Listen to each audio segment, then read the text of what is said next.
So, good morning and good evening to everyone who joined from all parts of the world and registered for the great event. Hope you all your family are safe in COVID times. Our best wishes are with all of you. The half-day virtual event happening today will focus on how emerging technologies like AI and machine learning is transforming manufacturing sector. Along with the talks, we also have a 1 hour panel discussion with the theme, what will be the future of AI for manufacturing?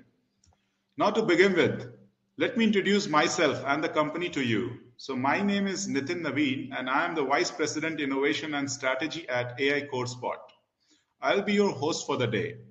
Further, I have been joined by my colleague Arvind and Naveen, who will also assist me heavily and resolving technical glitches if it comes in between. So thanks a lot to them for putting in such a hard work and making this a huge success. We'll try to provide a seamless experience to all of you so that you can gain maximum output out of today's event. From AI Course Pod front to provide you an insight, we started this year, but gaining momentum as the time is tickling. Our aim is to be #1 AI-driven community all over the world so that like-minded people can be a part of the same in supporting, growing, and making it a success.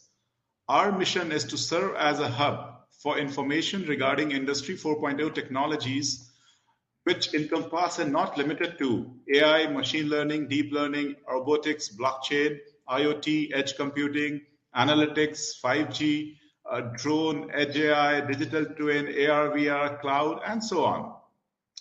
We'll continue to do industry-backed webinars and hybrid events. The knowledge repository will be made from reliable data through industry leaders, subject matter experts, and thought leaders. We'll enrich the content through videos, blogs, podcasts, newsletters, digital content to shed light on the ever-evolving industry. Request all of you to go through our website, that is aicorespot.io, for further updates. Also, please like our social media handles, which will keep you all updated on everything what we propose to offer in the coming months to follow. Today's event is one series of events which we have planned for this month.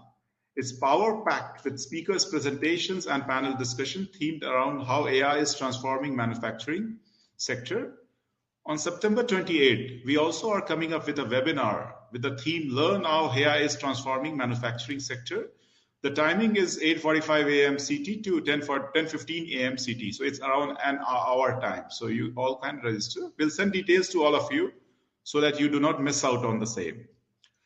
There are lots more in subsequent months as well, with focus on cybersecurity, telecom, IoT, and blockchain till December month. So request all of you to keep connected with us and enjoy the learning. Before starting with the day, I would like to highlight few things so that it can set up stone for such an amazing learning and networking day. A special mention to our technology partner Digit7, who has helped us in understanding our vision and supporting us to create a platform through which we can achieve our objectives. Their support is immense and we are here because of them. Some introduction about Digit7 to everyone so that you get to know. Innovation is the cornerstone of Digit7. Direction fills them with purpose. And purpose provides structure. So the visionaries at Digit7 realized this a quarter of century ago, and they had ever since provided organizations with their strategic innovation roadmaps. They need to forge their futures. Innovation is their last aim and disruption is their address. They create organizations with intuitive technology, equipping firms to endure accelerating change. The products which they offer are Smart Express Store, e-commerce, Grab and Go, Edge POS, Admin Store Management, Smart AR, Delivery Pickup App, Digital Wallet, Drone Scan, blockchain-based SCM, Label Monkey, Data Mink, and Digital Twin. The services they offer are product engineering, innovation as a service, which is called NAS, digital transformation, customer experiences, and innovation design. You can go through their website, which is digit7.io, and understand more in depth. We are joined by the CEO of Digit7, Chitray Mani, who will also be the moderator in the panel discussion. Great thanks to him for bringing this all together. Also thanks to our community partners for today, which includes InfoVision, Siemens, Schneider Electric, Mars Digital Technologies, Pleura Technologies, Andres Automation, Slalom, Aware Group, Tech Resources Limited, Aware, Mata Inventive to make this event a huge success. Special mention to speakers and attendees of the event who registered and came today to achieve their objectives through this forum.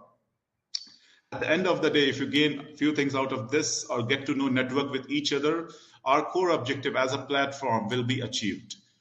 Further, the last important point, which I want to bring to all of you guys notice, if anybody wants to ask questions, they can type in the Q&A section, which is there at the right corner of. You can type in as and when the speaker speaks, and we'll try to get it answered after each talk or as per the time permitted. There is also a hands button at the bottom of the screen through which you can even raise the hand and come to the stage to ask questions to speakers as well. Now I'll quickly go through the agenda and let you get introduced to the speakers and their topic for the day.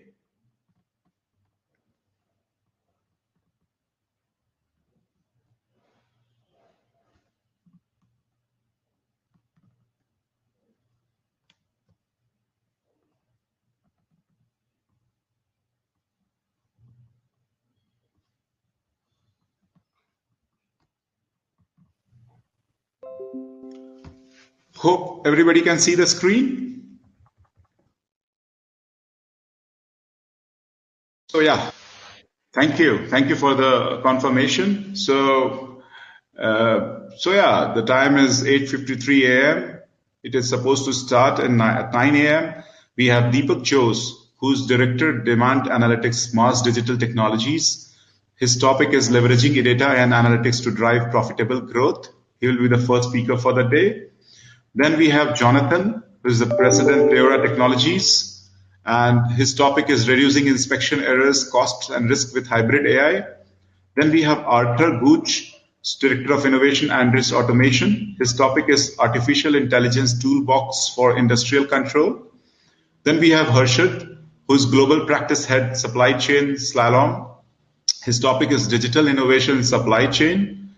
So yeah, we have 4 talks which will go at a stretch.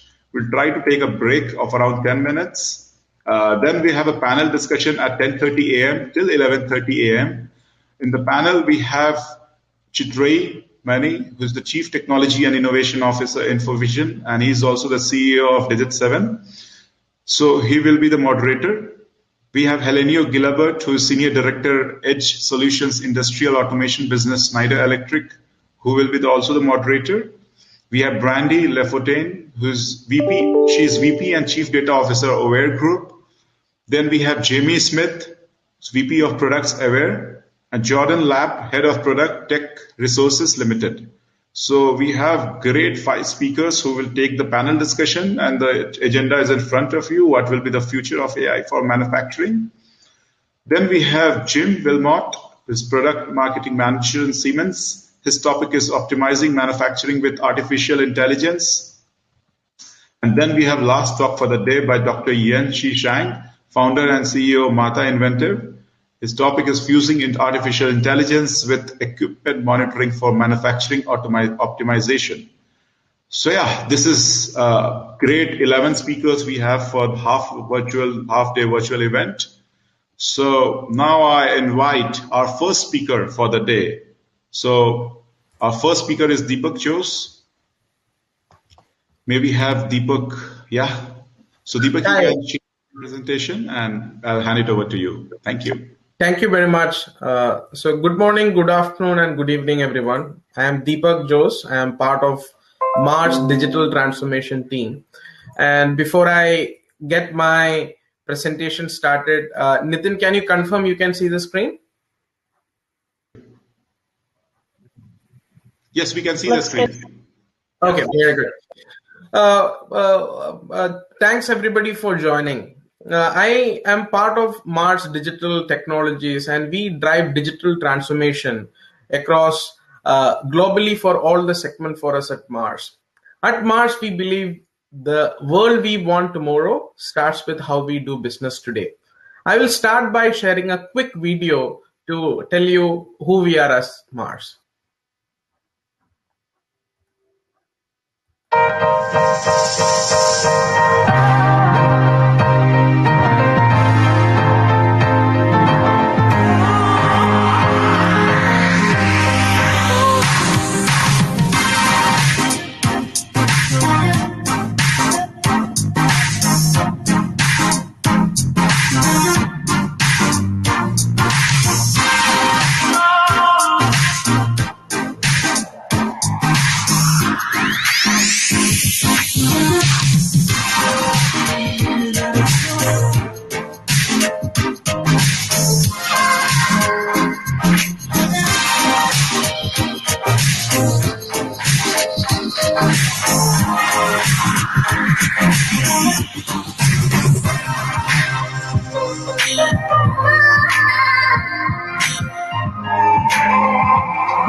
I hope all of you enjoyed the video.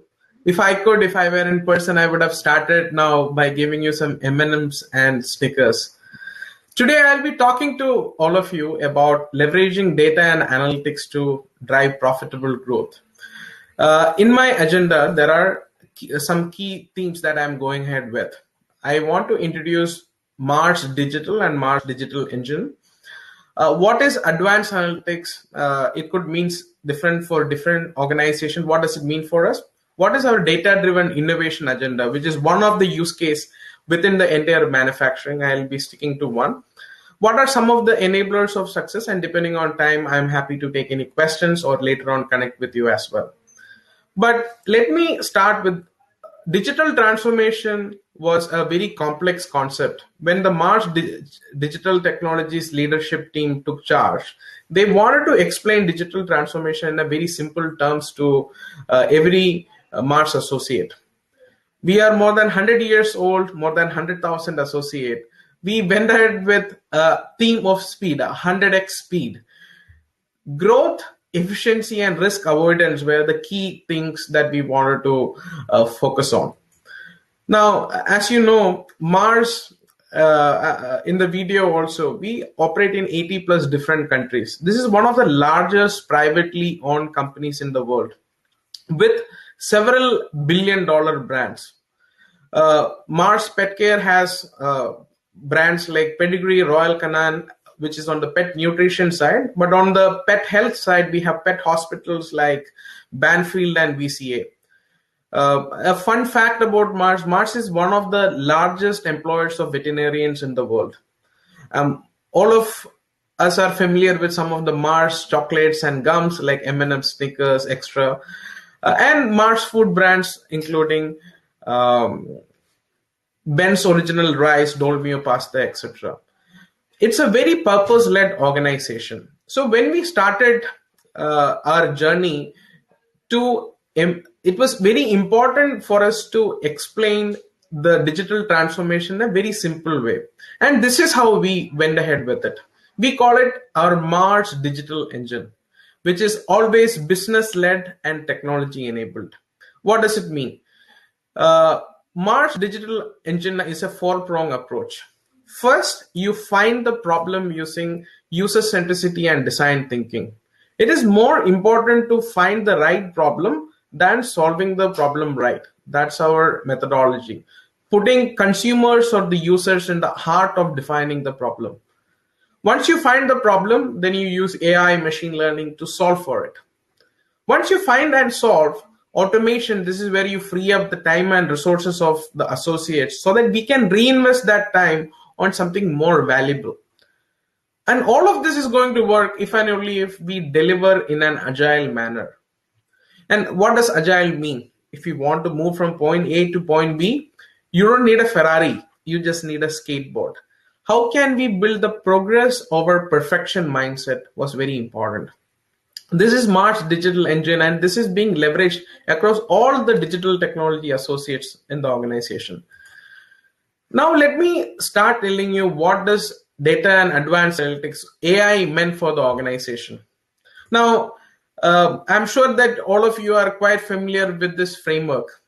When we started in the organization with our digital transformation journey, we were seeing a lot of investment analytics and in technology were focused on descriptive and diagnostic, which is telling you what is happening in my business and why is it happening.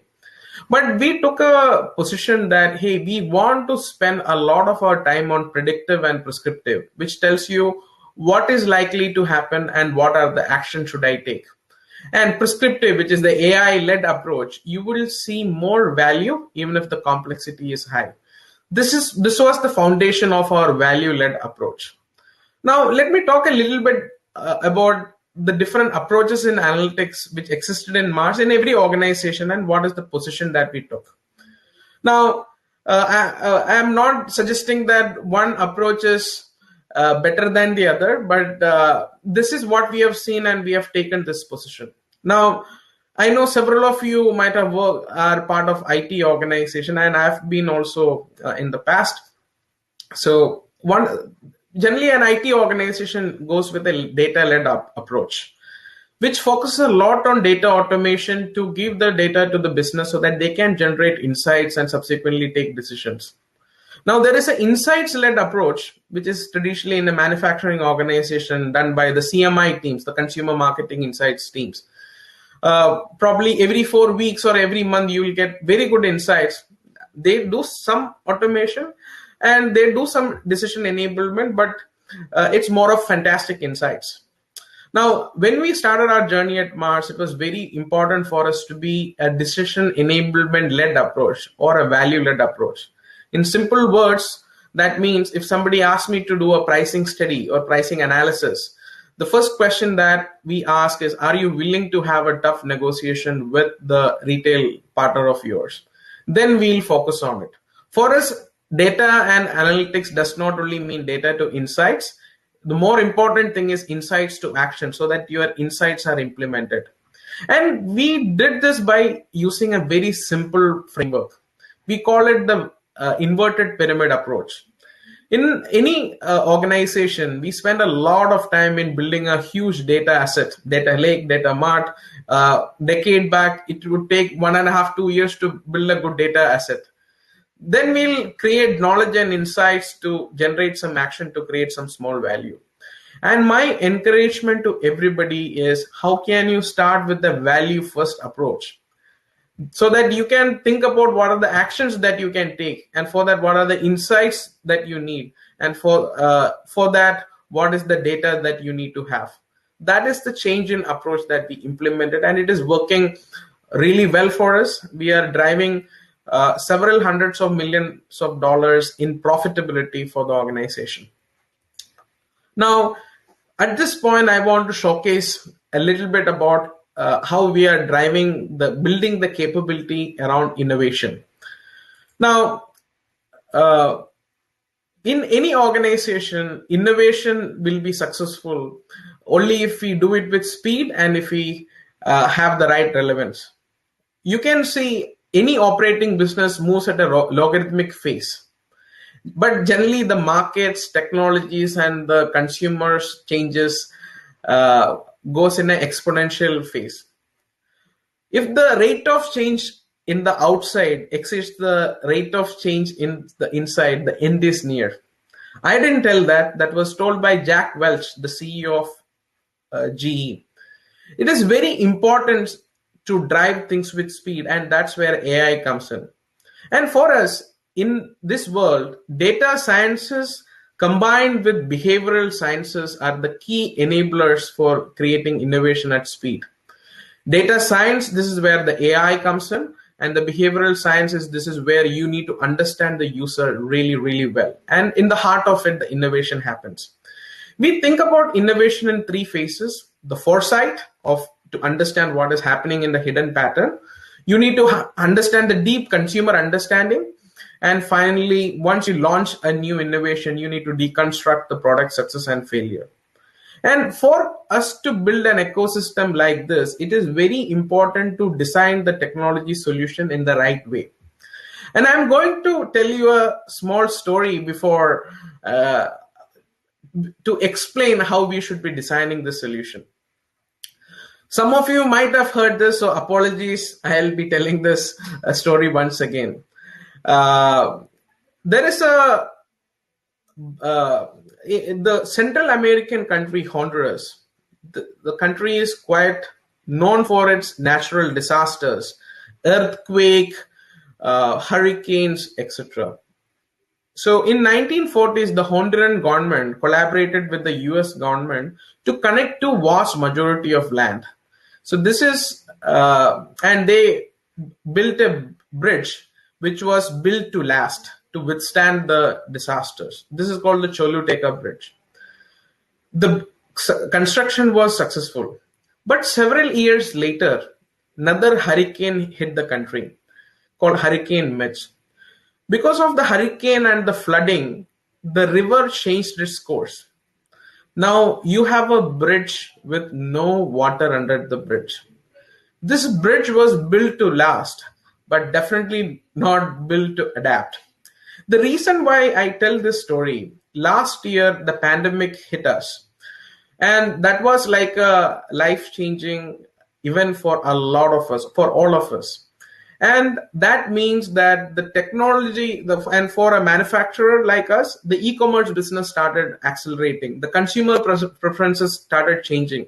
So if we had built our capabilities in a build to last rather than in an agile, adaptable way, we would have been in a situation like this. The reason why we tell this is to land this complex point. And if there is one slide which I want you to remember out of this conversation is this. I want to encourage all of you to build your AI solutions in an interconnected way.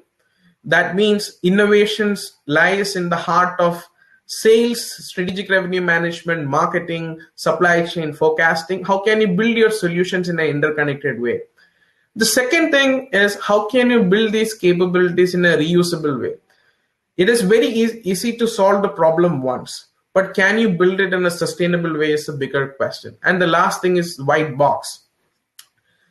This does not mean that you don't work with a SaaS provider, but make sure that when you build this, you understand the interconnectivity, what goes into the data foundation, what goes into the modeling layer, so that it can be connected to the ecosystem. How can your organization own the intellectual property, which is going to be very important. Now, we use this while building capabilities across all stages of innovation, which tells you what do our consumers need, what is the 4P strategies, which is going to support the concept, and what is the pricing promotion, and how can we define the goals and measure success throughout the launch. And these are the key capabilities. I talked to you about diagnostic, predictive, and prescriptive. Rather than only focusing on diagnostic, we focused a lot on predictive and prescriptive capabilities through all stages of innovation. And these are the capabilities that we are building, which we are sure that this is going to give a lot of strategic advantage to us, not only for now, but for a long time and specifically in the future. With this, I'll close my session by talking a little bit about the enablers of success. Now, how can you make an AI-driven initiative successful? It is very important to have the operating model right. We always told about the business-led and digital-enabled. This is what I start with, the Mars digital engine. The second biggest aspect is agile delivery. Now, how can you have a progress over perfection mindset? We did several minimum viable products, which are initiatives which can be as low as 2 weeks to a maximum of 12 weeks. We did a lot of experimentation, which helps, and the agile delivery mindset helped. And finally, the iterative mindset. Now, the iterative mindset, and this is one of the most important thing, as I would put it, it is we as data and analytics professionals, we don't have the silver bullet, but the mindset that we have should be iterative. You test, learn, take the learnings, put it back, And once you get into that loop of reinforced learning, we will be in a much better spot. So if there is one aspect about your initiative that I would like for you to consider, is building the right operating model. With this, I grew up in India, and Mother Teresa had a lot of influence in the way who I shaped up as a person.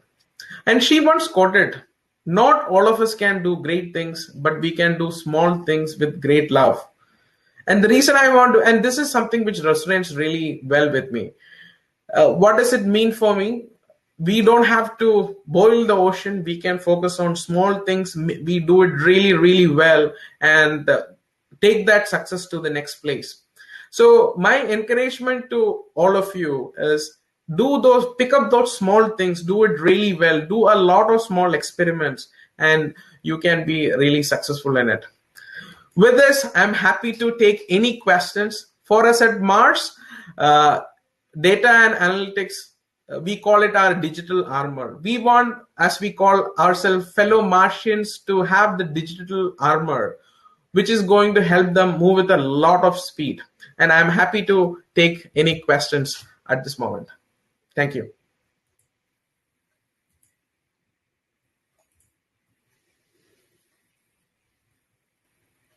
Thank you, Deepak. We'll just wait for some time, for a minute, if some questions are there from the audience.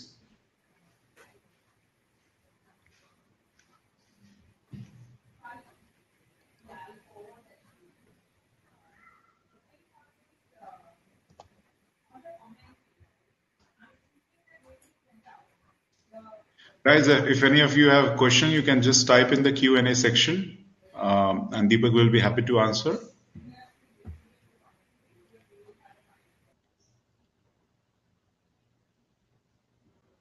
It was such an opening, great, informative session from you, Deepak. Thanks a lot for bringing it all together and setting up the tone for the amazing day which we have for the manufacturing event. Thank you. So I think, again, my offer to the audience here is, if you have any questions, it does not have to be now.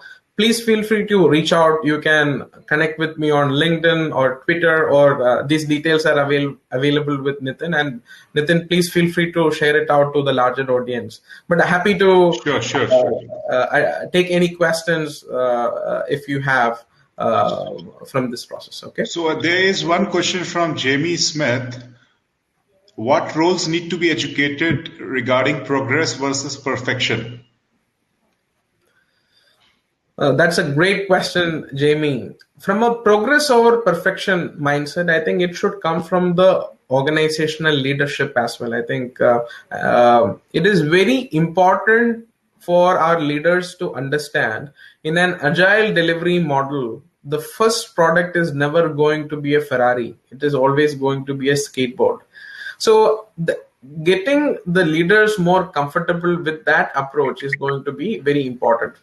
Now, I am talking about an organization which is essentially not a digital native, which is more of a traditional organization. Now, in a new gen organization, the concept of agile is quite popular. Everybody knows about it. So the mindset is there, but I think I would start from the top. The second layer is, you need to have the right product owners. The product owners are going to make a significant role there as well. People with the right mindset. By a product owner, essentially, for me, they are the early adopters of something new that you are doing. So they are the ones who will be the biggest cheerleaders for your capability. You will, these early adopters subsequently would influence the rest of the organization. So I think if there are the top two things, the leadership and the right product owners would be where we need to educate. Thank you. Thank you, Deepak. Thank you for the explanation, and hope to see you in the near future as well. Stay connected with us. Thank you, Deepak. Thanks, Nitin. Thank you.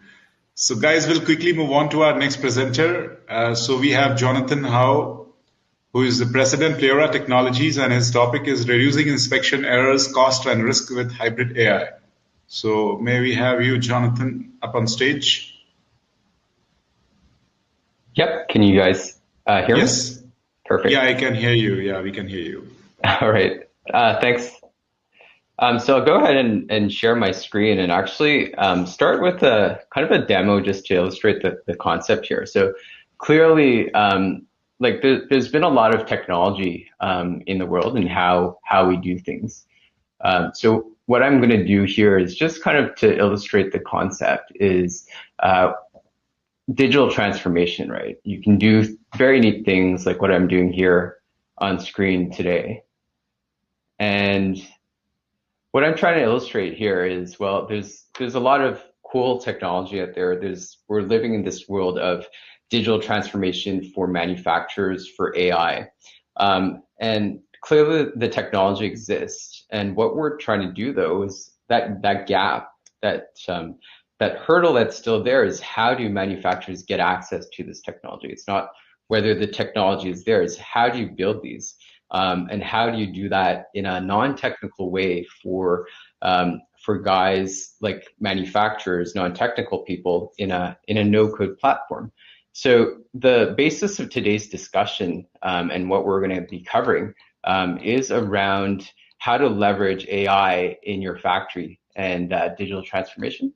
So I'll just pull up my slide deck here. And how do you combine technologies? How do you make it easy for users to reduce errors, improve quality through digital transformation with this hybrid AI approach? So some of the things that we're going to be talking about today, why manufacturers are evaluating AI, how to implement AI, how to make that easy to implement AI and computer vision for manufacturers. And then looking at different ways of how to build that in. So clearly there's interest to build AI into the manufacturing process, but we want to try to make it easy and kind of show how we can do this in a very streamlined way for improving your process. And then looking at kind of a future look at how cloud, how edge devices will all connect together. And really create this whole concept of the networked factory. So starting off with kind of the question of why are brands choosing AI? Why are we looking at AI for manufacturing processes? So you look at AI as a way to reduce errors that result in poor product quality, waste, or costly secondary screenings. You might have people doing some additional checks on the product. Looking at things like brand standards, safety, compliance, looking at challenging materials, metal, glass, fabric, wood, irregular shapes, things that are very difficult to inspect, where AI can help. And also kind of finally at the last point here, there's still a lot of manual process in the manufacturing industry where you have operators, you have human tasks, where we want to try to automate that so that you actually help the operators do things, just like the demo I showed at the beginning, where it could be things like instructions, augmented reality, and AI has the opportunity to help make that process simpler and more efficient for these manual processes. So when we look at kind of an end-to-end process from manufacturing standpoint, you can look at different areas where you're able to apply AI. So one of them being, let's say, your supply chain, checking your parts, what's coming in terms of incoming quality control. You want to make sure that you receive the right part, the specs are right, the right measurements, the right count, whether there's any defects in there. So that's one area where you can apply AI. Another area in terms of AI and more specifically vision AI is also in your setup process of your factory. How are we setting up the production lines? How are we setting up the test equipment and making sure that that's being done properly so that you avoid things like ingredients mix-ups or producing the wrong product.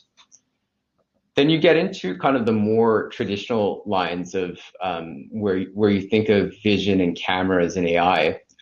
This is inspection of the actual production of products. So you've got the use of AI here to reduce false positives. So clearly, some companies have vision systems. The benefit of using AI could be to complement existing systems to reduce false positives.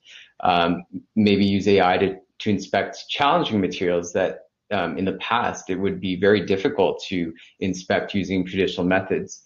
To your regular quality checks in terms of checking the fill levels, the seal, to what I was just talking about in terms of automating manual inspection. So maybe you have an operator who's looking at a product and evaluating the quality in a subjective way, and you want to be able to automate that manual process, and you can do that with the AI technologies today.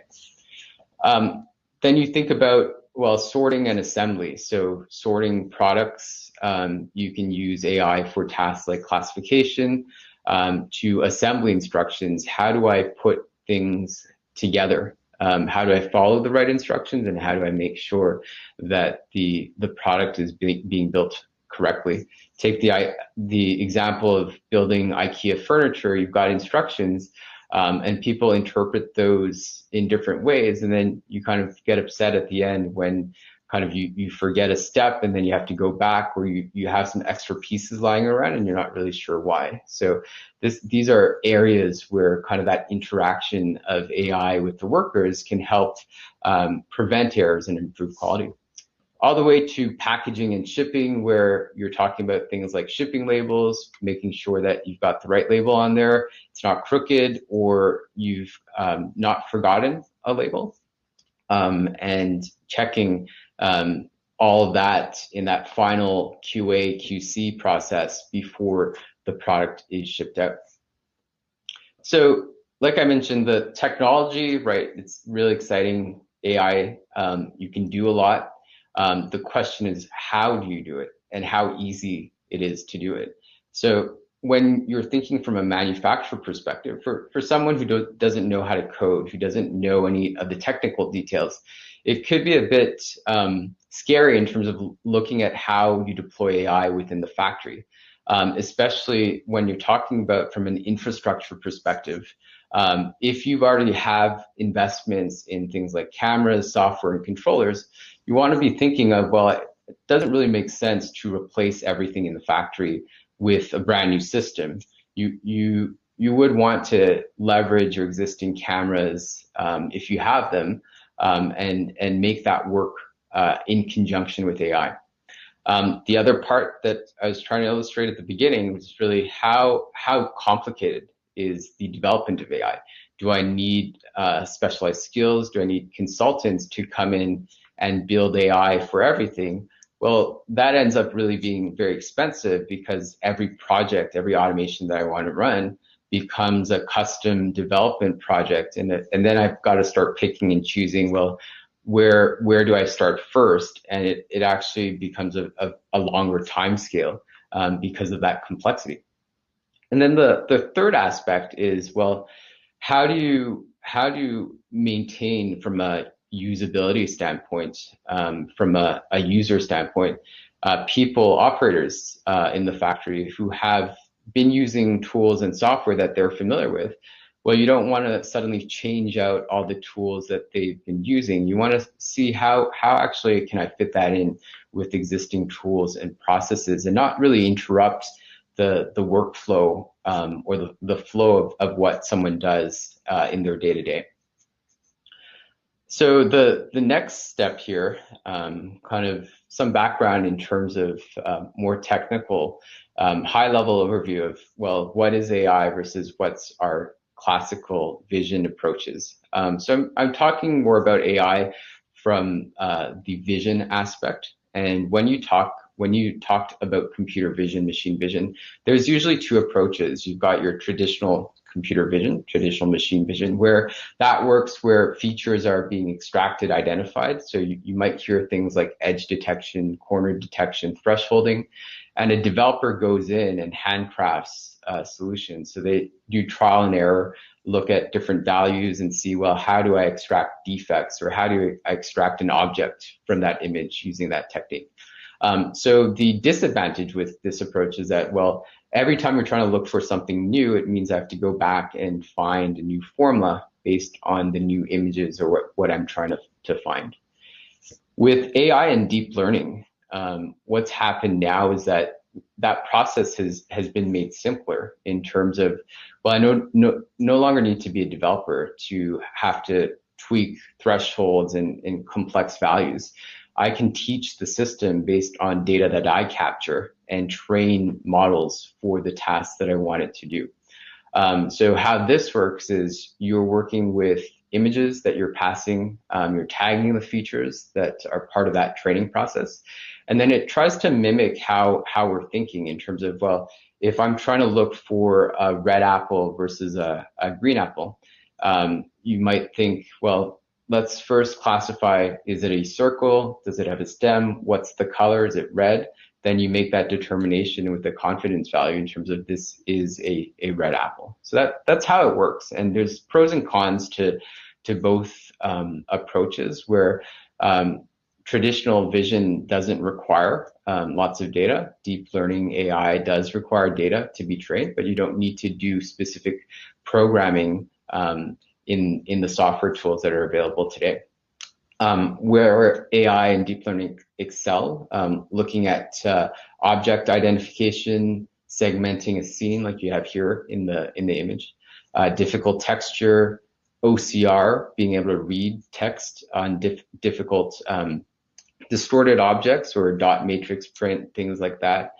And the nice thing is really it can learn new tricks without having to rewrite code. So you can actually define based on what the user thinks and create a model based on that. And that can be extended to things like 3D hyperspectral imaging, so that you really enhance the quality by combining that together. So when you talk from a practical perspective, and how does someone deploy AI in a factory, you've got the concept of a hybrid AI. So when we're going back to that use case of product inspection, well, this is kind of a typical deployment where you can leverage AI. So typical challenges with some of these vision inspection systems, a high number of false positives. There's cost concerns related to AI expertise, to analytics. When you're building on data from AI, you also want to think about, how do I capture data from a quality perspective so that we can improve on root causes or improve quality over time. And how we solve that is two approaches, right? Is the development approach and the deployment approach. So you start with kind of wanting to make it easy in terms of no code.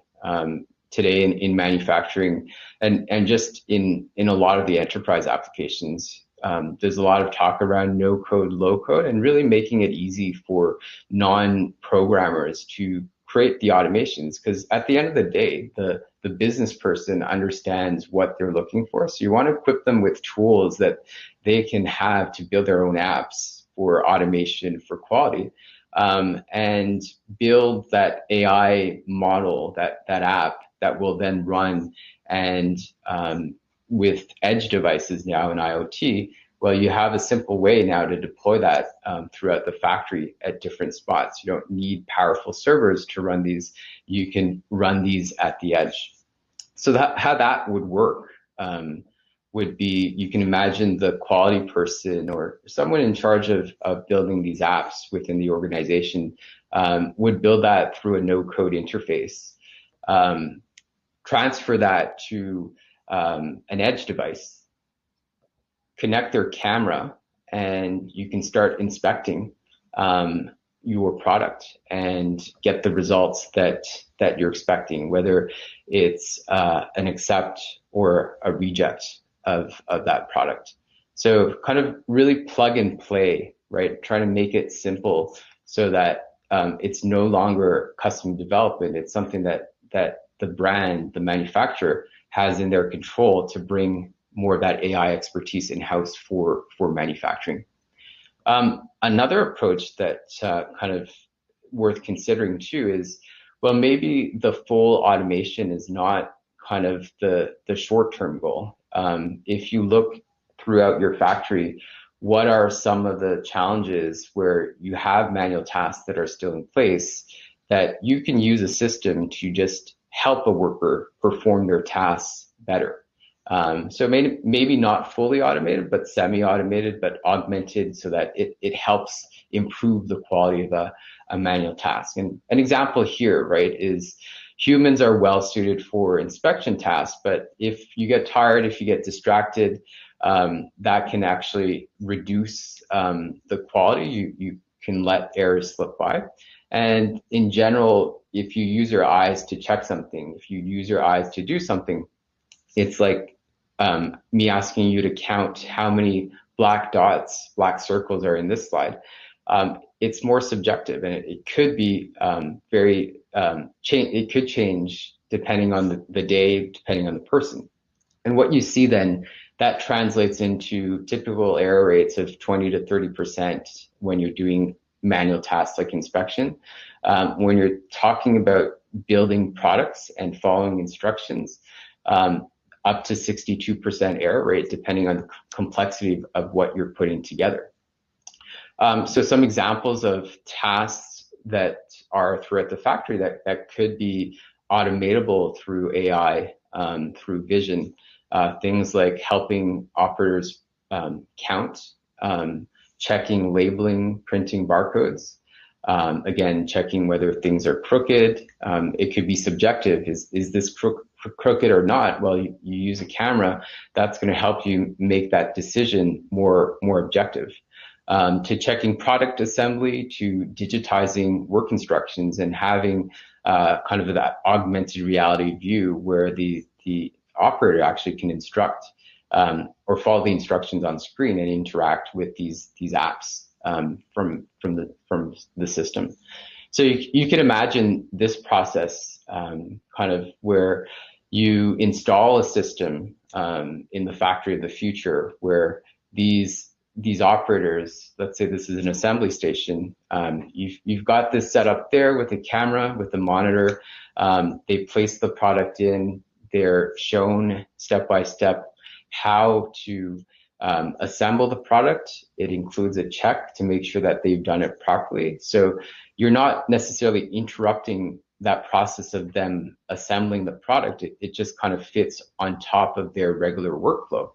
But the key thing to think about is, well, I've got a lot of products that I'm manufacturing. I've got a lot of things that I could automate. So how do I do that? And again, it's back to that no-code approach for AI and the importance of that for manufacturers so that it allows regular users to build their own quality apps, their own AI apps, bring that into the system so that I can easily automate and easily create things like instructions for the operators to do their jobs better.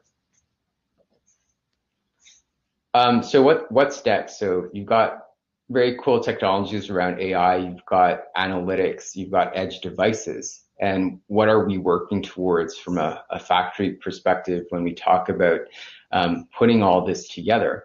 Well, the evolution of how our factories can look like, how our manufacturing sites can look like, it's really a series of networked edge devices that are connected through networks like 5G that are running intelligent apps that are helping the workers do their jobs better. And all that is connected factory to factory in the cloud, where you can be using the cloud to manage your apps, to manage your training set, to share data, to create analytics, and really help connect all the devices between all your sites through the cloud. So I'd like to finish my presentation today around what we call our maturity model for Vision 4.0. And it really kind of helps you evaluate your journey as a manufacturer from how many manual processes do I have in my factory to the ultimate goal of that level 5 lights out automation. So if you start on the left, and you can really rate yourself in terms of where do you fit in this maturity model. Starting with human controlled level 0, where you're doing a lot of manual processes like manual inspection, you're relying on handwritten reports versus taking digital records of inspections. Early automation, when you start working with PC machine vision based products. Going to level 2, modern factory, where you start using network cameras, try to integrate with your factory systems like your MES and your ERP. IT/OT integrated, level 3, where you start leveraging some AI, you start using embedded devices in that connected network architecture. To level 4, digitally transformed, where you're really starting to deploy embedded IoT devices throughout the factory, leverage AI, leverage Wi-Fi 6 and 5G, different types of sensors, to the lights out, where you've been able to take the majority of all of the manual processes and deploy that in terms of edge devices that are talking to each other through Wi-Fi 6, 5G in the cloud, and using the cloud to manage these systems for the full automation. And with that, thank you for your time today, and hopefully you enjoyed this presentation. Yeah, Jonathan, thank you. It was a lovely presentation. I thoroughly enjoyed it, and I hope the audience also liked it.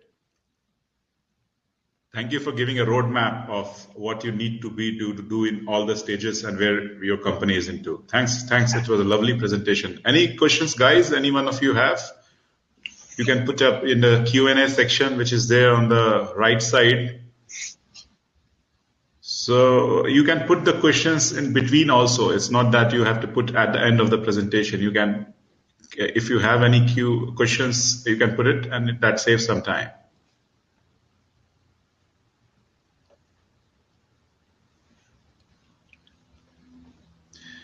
So yeah, how important is 5G?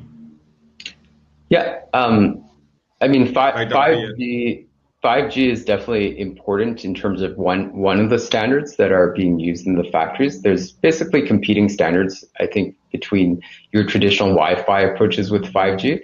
5G is being designed for a lot of these IoT vision applications. The wireless aspects enables kind of, I think, different ways to interact with technology. So that's where you're going to see kind of the rise of 5G, so that you're not limited to wired connections, but it has to kind of integrate with the rest of the devices in the factory. Yeah, great. Hope Dr. Yen's question was answered. The second question by Jamie: what is the best way to integrate existing cameras? Yeah, so existing cameras, when we were talking about industrial automation and manufacturing, when you're talking about network cameras, there are standards already in that. Gigi Vision is one of those standards. That's actually one standard that our company founded. And what that means is, because it's standards based, if you already have those cameras in industrial automation context, you can actually use those and plug into, for example, some of our edge devices, which we already support that technology. So that's that retrofit use case of using your existing cameras, plugging it into the new edge devices, but using new use cases around your existing infrastructure. So it's key to make sure that you are kind of following the standards, and most likely if you've got cameras in the manufacturing context, then it will be a standard like Gigi Vision. So Charu has asked one question: in manufacturing domain, future of 3D printing can hamper your vision. Is it so? The future of 3D printing? Yeah. Well, 3D printing, you still need to do quality checks, right? The print quality, just like 2D printing in the label and print industry, the quality is very important, because especially for brand companies like Mars, right? You don't want to have print defects. You don't want to have errors in that process. So you can see even 3D printing being a use case where cameras can inspect the quality of the 3D print to make sure the quality is good. Yeah, thank you, Jonathan. Thank you for the lovely presentation and the lovely answers for the questions. Hope to Thank see you. you very soon. Hope to connect with you soon again. Thank you. Thank you. Thank you. So guys, we'll quickly move on to our next presentation by Arthur, who is Director of Innovation and Automation. And his topic is Artificial Intelligence Toolbox for Industrial Control. So Arthur, over to you. All right. Good morning, everyone. I hope you can all hear me just fine. Yes. Excellent. All right. So I'm going to give a slightly different perspective, looking at AI applications in industrial process control. So just a little bit about my background. I come from this as a mechatronics engineer, and I have a background in industrial process control, starting really at the basic things. So distributed control systems, largely in mineral processing applications and pulp mills. So lots of time in copper mining, and starting from the ground up of automation, making pumps and conveyors turn on and off. And from there, basically proceeded up the automatic control stack into AI. So I'm not really a data scientist or an AI practitioner primarily, but now I'm in a position as Director of Innovation of Andritz Automation, where I need to apply these sorts of concepts and manage these projects. And in this, I'm going to steer a little bit away from maintenance applications. These are certainly really important in industrial process control in the industries that I work in. I'm going to ignore them a little bit, but not to say that they're not important. It's just not so much been my professional focus or the focus of my particular division of the company. So any great undertaking requires a long-term objective, and we were fortunate enough to have this given to us by our CEO, who said outright that he wants us to be able to deliver a completely autonomous plant. Andritz is primarily an industrial equipment manufacturer, and Dr. Leitner's goal is that we can lay down equipment and have it be self-managing. And this comes with a number of advantages, largely in the consistency of decision making and better management of operator fatigue. Autonomous control brings with it the need for less human oversight. Humans, we find, are not well suited for monitoring large numbers of values for a long shift, which is generally the task given to industrial operators. Sitting in a chair for 12 hours, keeping track of a large quantity of data, and then consistently making good decisions, that's not really the best application of the human brain. So the more we can replace that with software and then allow the humans to focus more on higher level decision making and things that people are better at, we find that results in a lot of benefits for the plant, coming in terms of better throughput, efficiency, quality, and then equipment reliability, because the machinery is being operated more within its target parameters. And alongside with this, we also get some benefits to remote operation, where we have a number of facilities where consolidating the workforce into a single place is a benefit, or it allows us to move workers from a dangerous or inhospitable area or climate to a better place to work. So this is really the target that we're working towards. And this brings us to yet another 5-level view of autonomy, which I can go pretty quickly through because Jonathan was kind enough to do the heavy lifting of explaining how this works. But this is really analogous to how people are talking about self-driving cars. And this methodology has been applied industrially, where you have 5 levels of automation, in which level 5 would be the point where if it were a car, it doesn't need a steering wheel. And most industrial plants we find are somewhere in the level 1 or level 2. Level 2 is basically assistive functions where you have some degree of cruise control, but the operator by and large is still very much involved in the process. And this is sort of best practice for a lot of places at the moment. Level 3 is the point at which pretty much everything is self-managing to some degree, but the operator can briefly turn their back on the system but need to be able to intervene. At level 4, we have this mind-off automation where the operator can probably take a walk, have a response time of about 10 minutes. And for us, this is really the practical goal. Level 5 automation is quite some distance away, and we're not really focused on that in the moment. But what I do want to bring your attention to are some of the challenges around level 3, and this is really where you see self-driving cars get into the news, because you need a human who is monitoring the system and able to intervene, but not actively controlling. And this is just a really difficult thing to ask a person to do, to maintain situational awareness, focus on what's going on while not really doing anything actively, and stay in this state for a long period of time. So this is difficult for industrial operators as it is for drivers of self-driving cars who might perhaps want to take a little nap while their Tesla is on autopilot down the highway. So level 3 automation is a necessary technological jump, but this is something where for goal setting purposes, we try to focus our efforts on getting across this up to like a level 4, so that the system really is effectively self-managing and you don't need the operator to jump in quickly.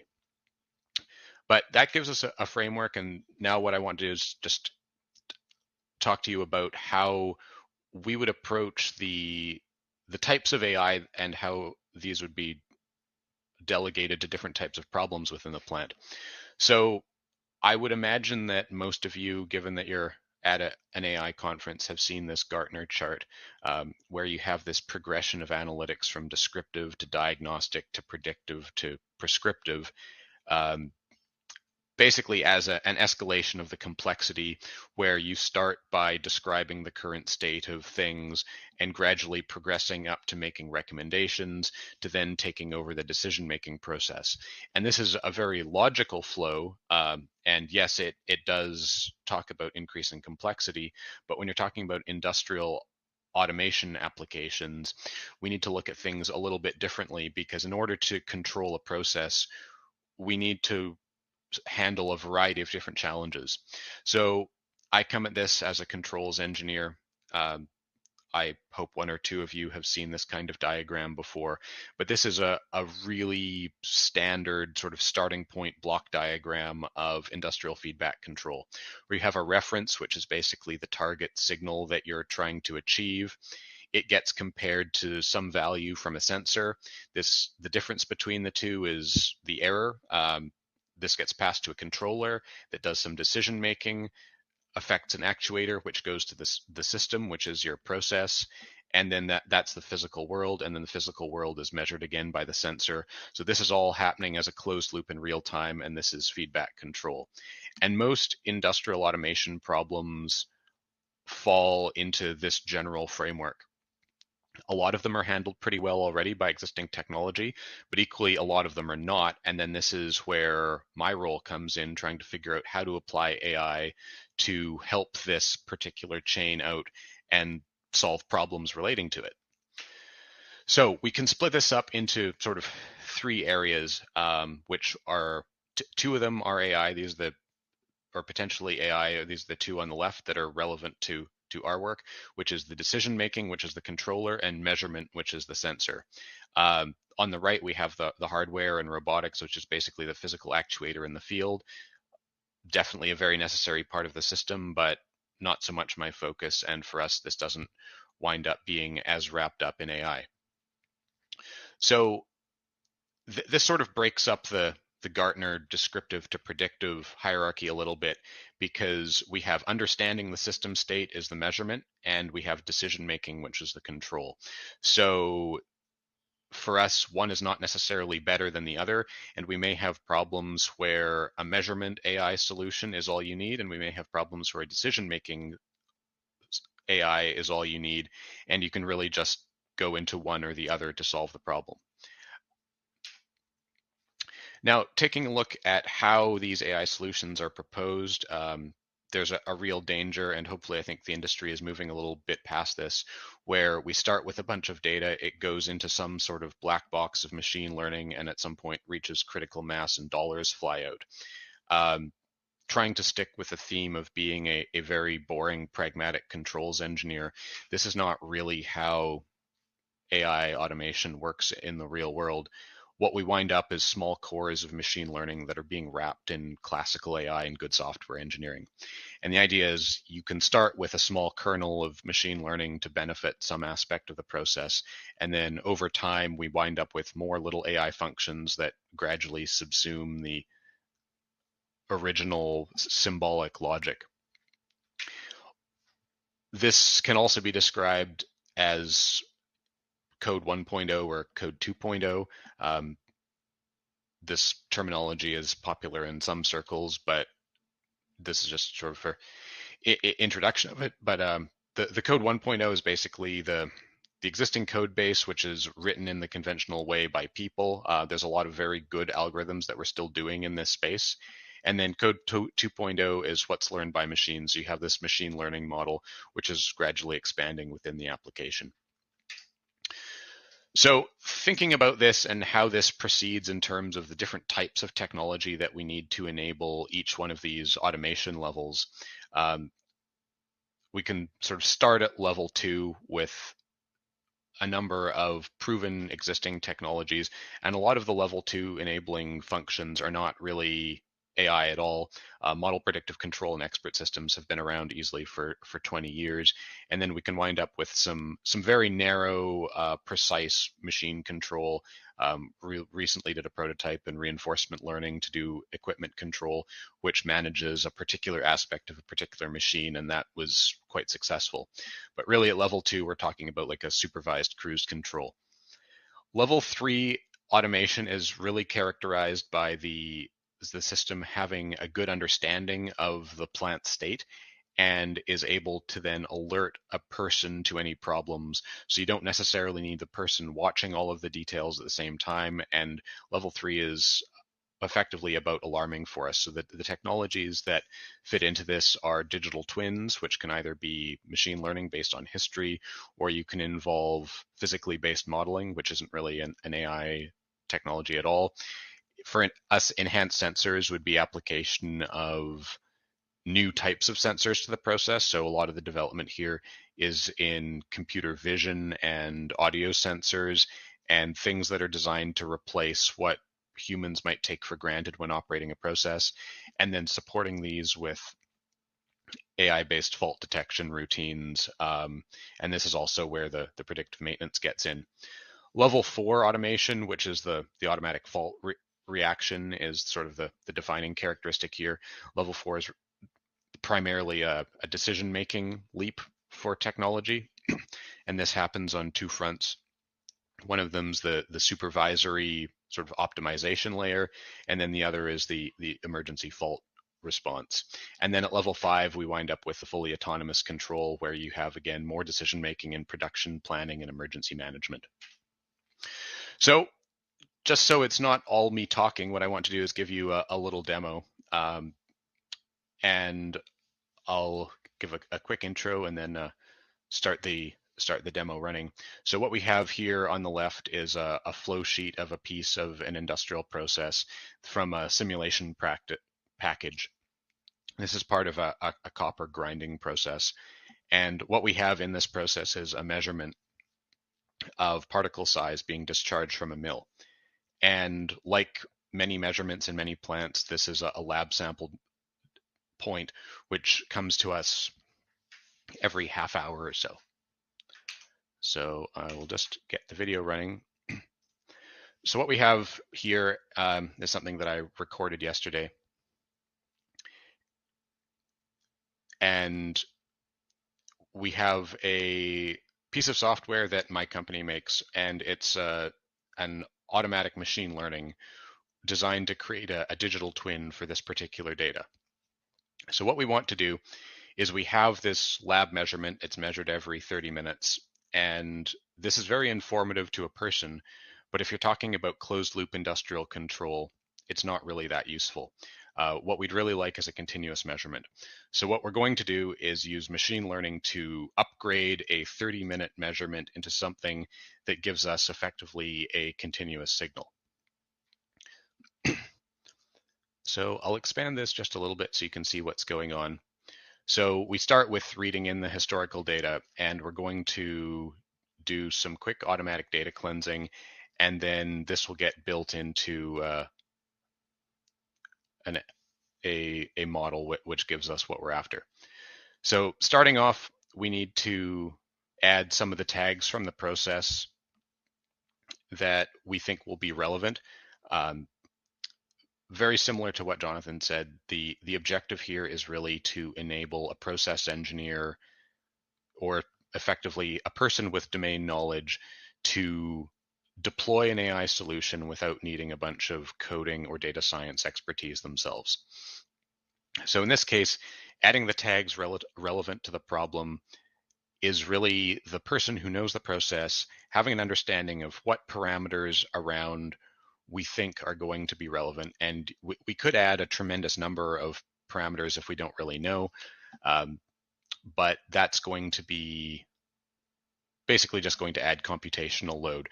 So we try to optimize our modeling a little bit by adding values that are particularly relevant.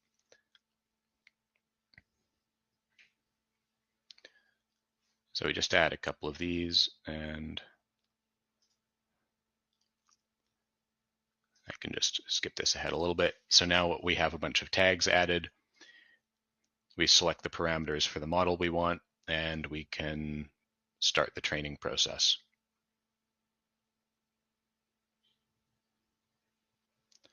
So this is a tool that we deploy to our engineers who work with both our own equipment and then also as a consulting practice for helping clients' facilities.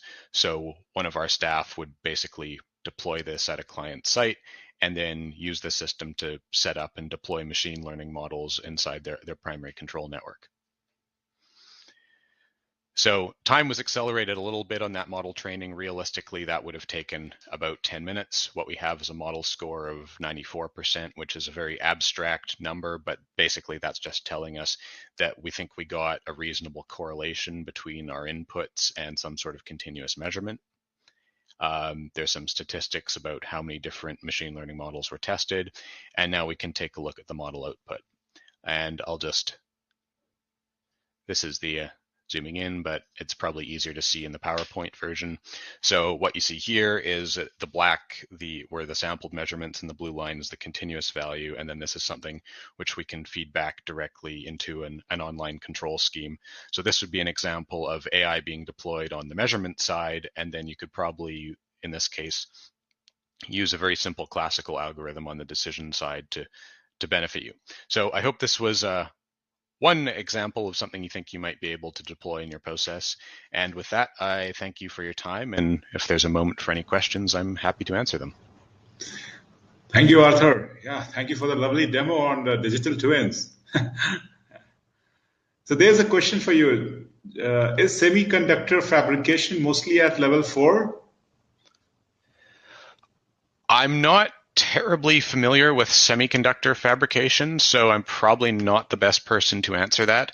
I think from what I've seen, line manufacturing is probably more automated than a lot of primary industrial process control. So different industries are probably going to slot in at different levels by default. Thank you. Thank you, Arthur. Any other question, guys? Let me see. Okay. No.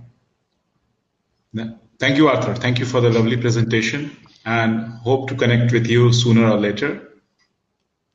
Thank you. Thank you. Have a lovely day ahead and a lovely weekend to you too. Thank you. Bye. So as we'll quickly move on to our next presenter, which is Harshad Kanvinde, Global Practice Head Supply Chain Slalom.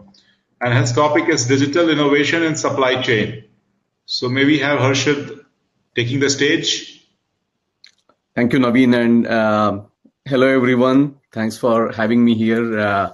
let's spend next 20 minutes, I think, discussing digital innovation in supply chain. So before that, Naveen, let me start presenting, and if you could please check if Absolutely. you can see the screen, that would be great.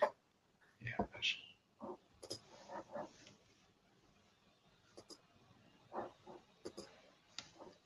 Give me 1 second, okay? Yeah, no issues.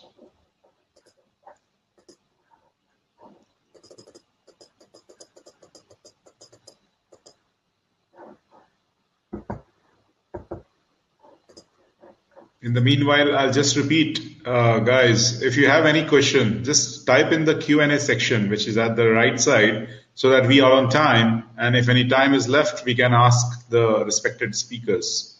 Yeah, Harshal, over to you. We can see this presentation now, crisp and clear. And can you hear me as well? Yes, absolutely. Okay, because I see the mute button on. I know. But anyway, so I think thanks for the opportunity, Nitin. As I said earlier, so I'll be talking about digital innovation in supply chain. So before that, a little bit of introduction of who Slalom is and who I am.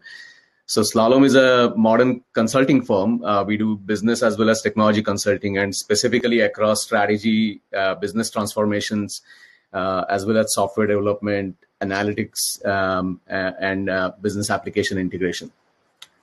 We are a digital native company, so it's founded in 2001, and have done a bunch of things, matter of relevance here, AI, machine learning, and other technological advances as we see in IoT and big data, cloud, as well as a lot of new ways of thinking about strategy and business transformation.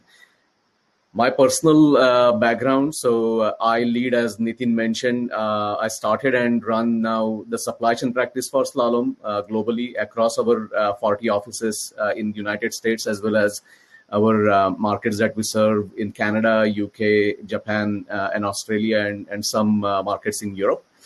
The theme for our work has always been agility in supply chain. So how do you build flexibility, responsiveness, and speed in supply chain using digital innovation?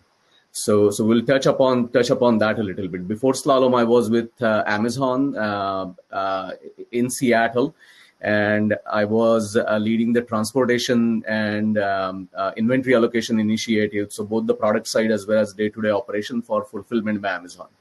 And prior to that, I was with another consulting firm, EY, where I was fortunate enough to have an opportunity to start a new business, which was a joint venture with Procter & Gamble. And the idea was, Procter & Gamble has really great know-how in new product development, manufacturing, and product innovation, as well as supply network design. Can we commercialize that know-how and take that know-how to serve our other clients in the non-competing to P&G, but other clients in CPG, process manufacturing kind of sector? So overall, 15 odd years of experience in this space across manufacturing, planning, logistics, and as well as business innovation and business model innovation. And you'll see all that kind of that perspective I want to share with you, gained over the last 15 years. And hopefully you enjoy. And please, as Nitin mentioned, keep the questions coming. We'll make sure that we'll answer most of those. Nitin, I'm having trouble moving the slides forward. Okay. Yeah. Got it. So as I think the nature of this presentation will be slightly different than the previous speakers. We'll be talking more on the business side than the technology. But I think before I do that, so AI, I mean, it's no doubt you are here at the conference because you know the potential of AI for positively impacting end-to-end supply chain performance. We practice that, we see that day in, day out. As a company and as a supply chain practice within the company, we have done many of these use cases, helped clients in multiple different sectors with many of these use cases. Some of the more profound ones are computer vision, using computer vision for improving quality on the lines, as well as using AI for improving supply and demand forecasting, predictive maintenance, optimizing inventory performance. So where should be my inventory, having it in the right place at the right time in the right quantity, so that you impact the transportation cost, you impact warehousing cost, and so on.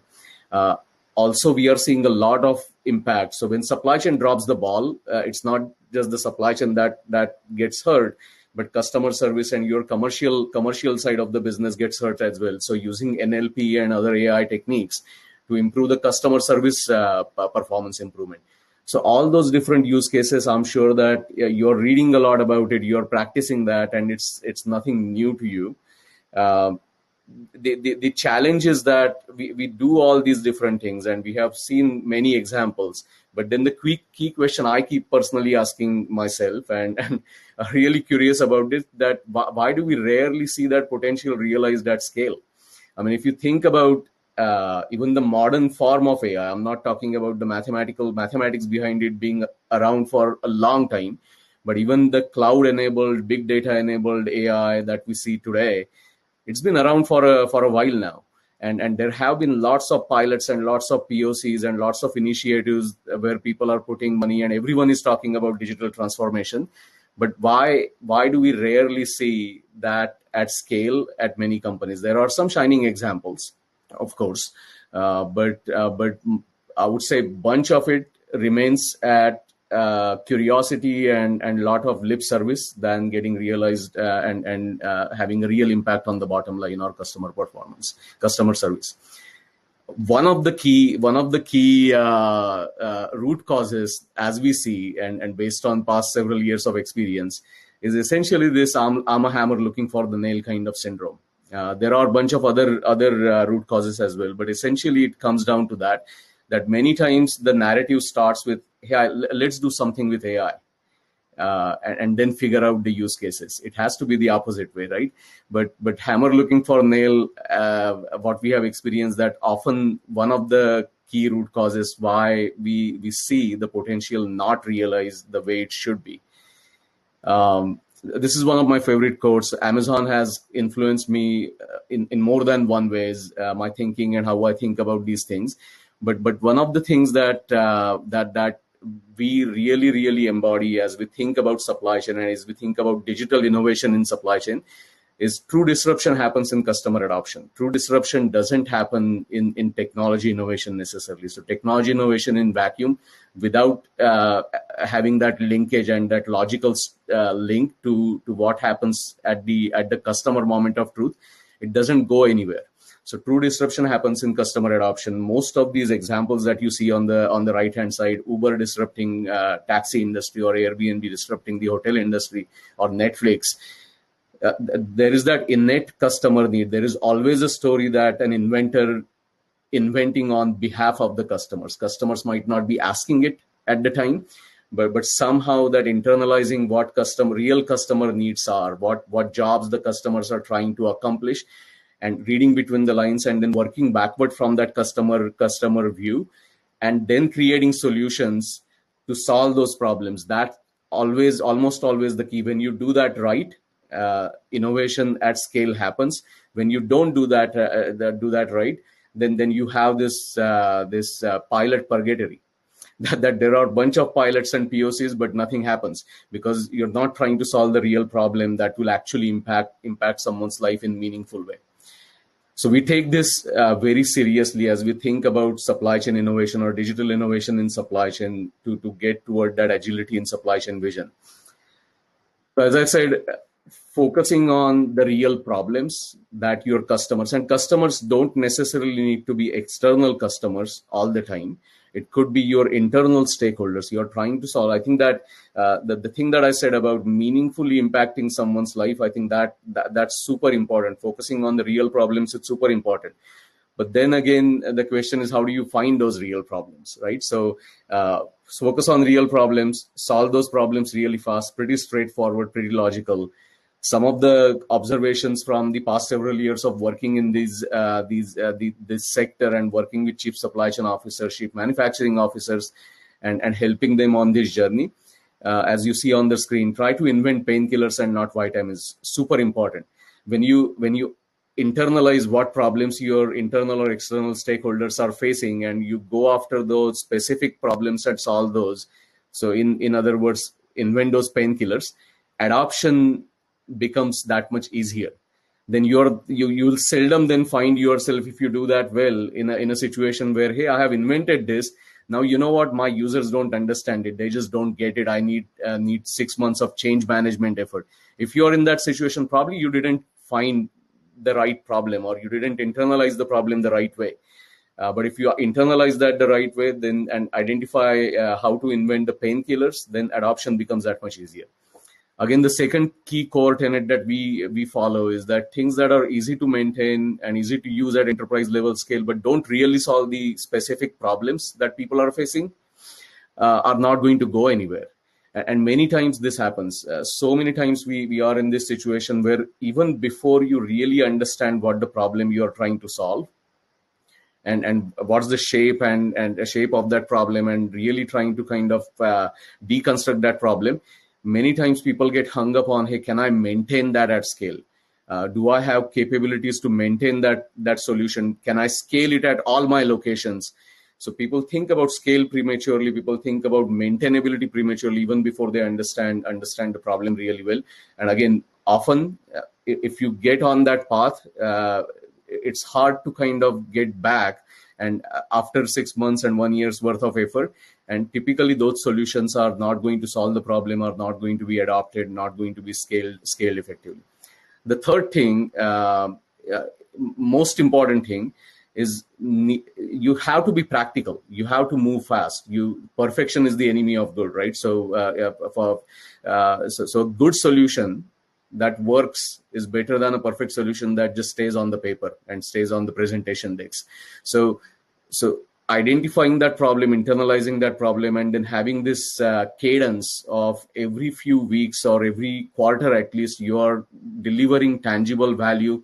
You are inching your way forward to solve that problem. You're not going to solve anything perfectly in the first go. You have to have that iterative mindset, but at the same time moving fast and being practical, working with your constraints and understanding your constraints, what you're dealing with in your situation, and then still making progress day by day. I think that's super important.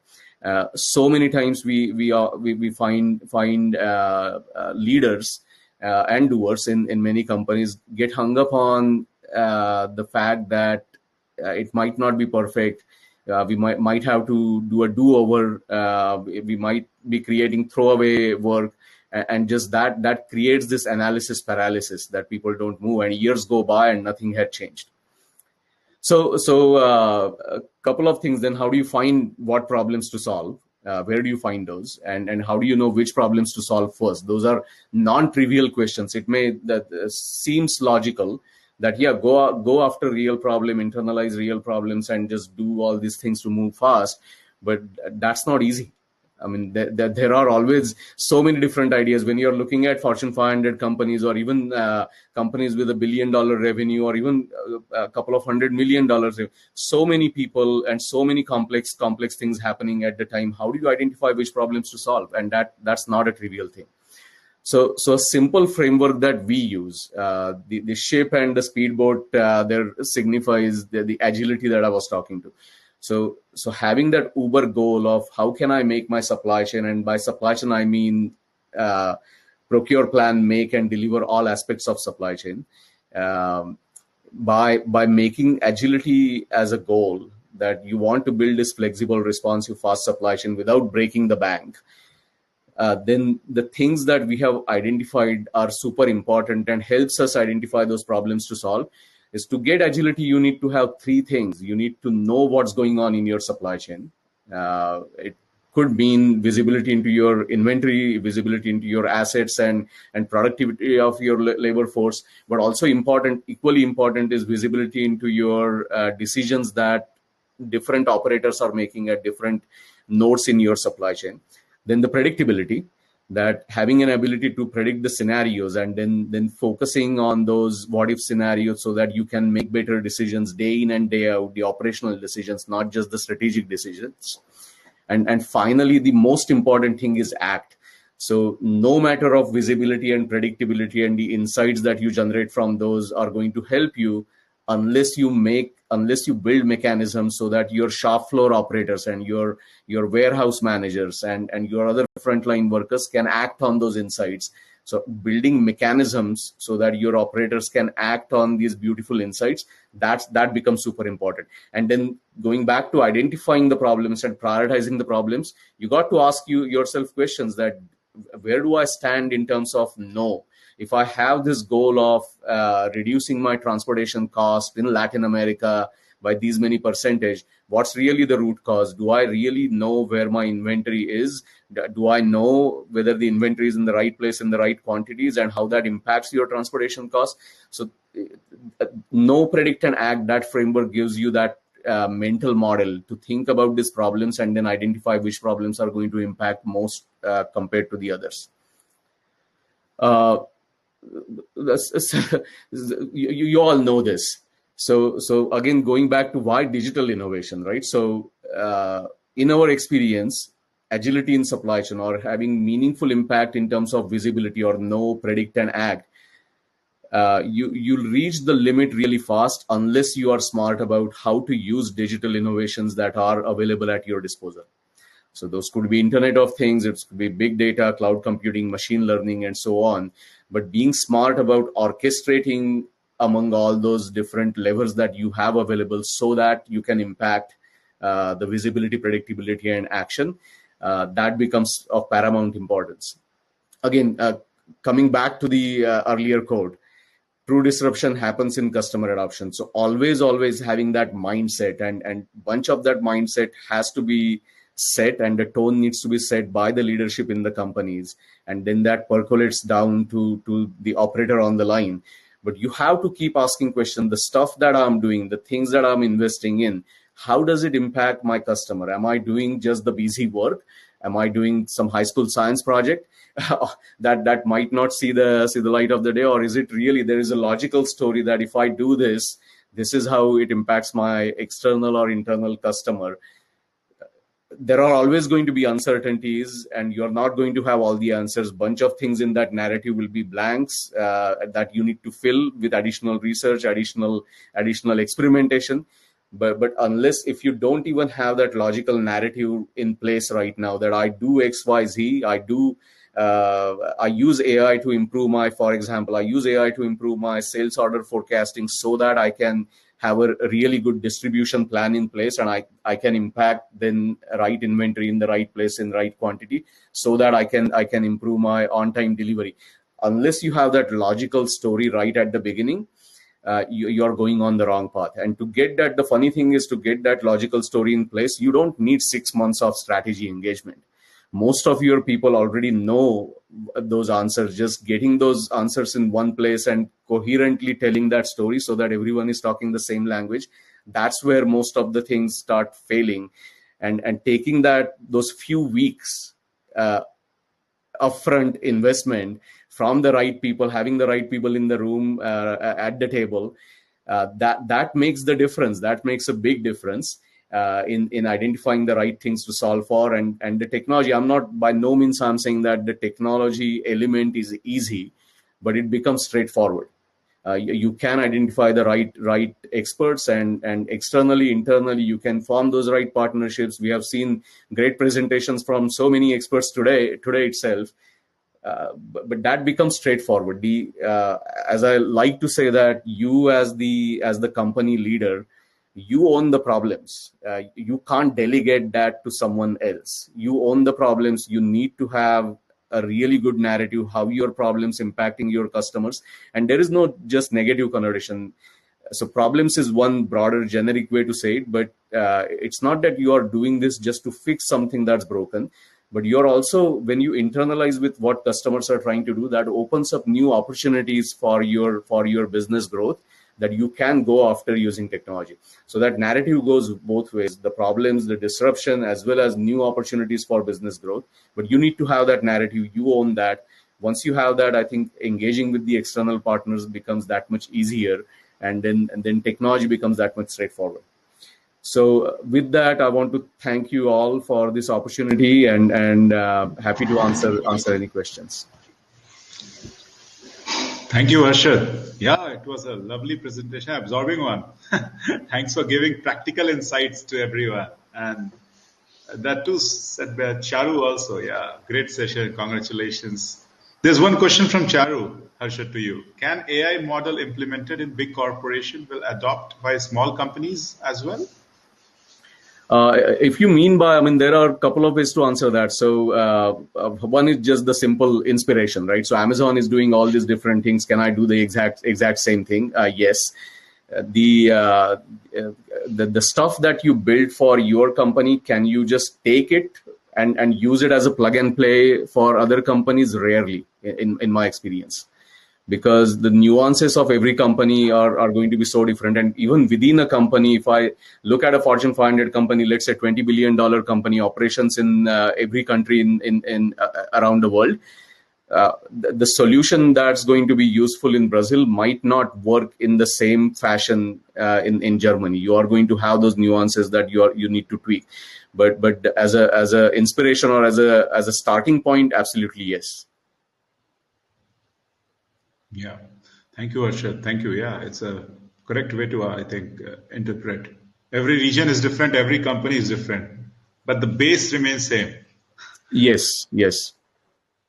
Thank you. Thank you. Any other question, guys? If you have, you can just type in the Q&A section.